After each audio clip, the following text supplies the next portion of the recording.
how to say no to a hacker, understanding the tricks of persuasion.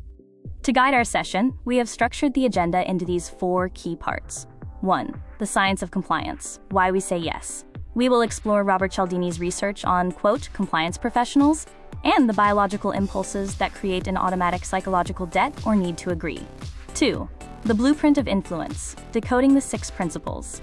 We will analyze the key mechanisms: reciprocity, commitment, social proof, liking, authority, scarcity, and unity that drive human will and decision-making. 3.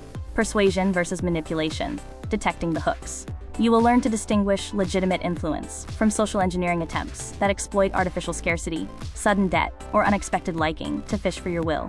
And finally, the human firewall. You'll master the pause and critical thinking to diffuse emotional triggers and stop manipulation before it starts. We start with the fundamental questions underlying all influence. Why do we say yes? And what actually drives our will? To truly understand persuasion, social psychologist Robert Cialdini realized that traditional university lab experiments were not enough.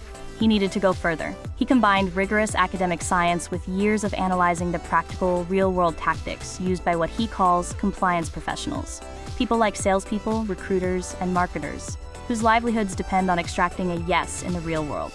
Through this unique combination of theory and field research, Cialdini distilled the mechanics of influence into 6 core principles: reciprocity, commitment and consistency, social proof, liking, authority, and scarcity.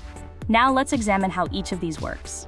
Having established the scientific foundation of these triggers, let's now decode exactly how they work in practice. First is reciprocity. This is built on a biological impulse. If you give me value, I feel an immediate psychological debt to you. I need to settle that score, which makes me likely to say yes to your next request. Next is commitment. Humans hate to appear contradictory. If you can get me to take a small public step or a stand, my brain will do the impossible to stay true to that decision to protect my self-image. Then we have social proof. This kicks in when we are uncertain.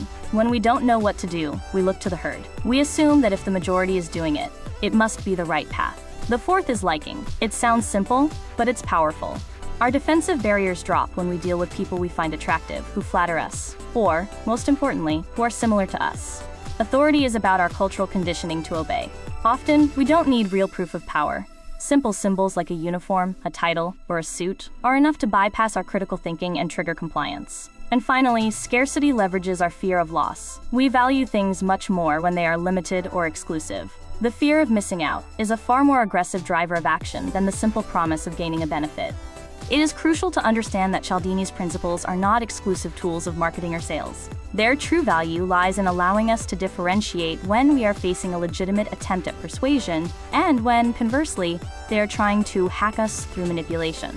Gaining this knowledge gives you a crucial advantage against social engineering: the ability to recognize that sudden debt, that artificial scarcity, or that unexpected liking are not coincidental. They are psychological hooks designed to fish for your will. To conclude, we must build a mental defense. Cybersecurity is therefore not just a matter of encrypted codes and robust passwords. It is, fundamentally, a psychological battle. In a digital world where anyone can pretend to be who they are not, the reflective pause and critical thinking are, ironically, the most advanced defense technology we possess. Internalizing this works like a mental antivirus capable of detecting when our own nature is being used against us. At the end of the day, the most effective defense is not installed with a click. It begins and ends behind your eyes. You are the ultimate and most important line of defense. Coming up, in the next video, we reverse engineer social engineering. Learn to spot the 6 persuasion triggers and hack the hackers before they hack you. Thanks for watching. If you found this helpful, please like the video, share it with your colleagues, and drop any questions in the comments. And don't forget to subscribe so you don't miss our upcoming content.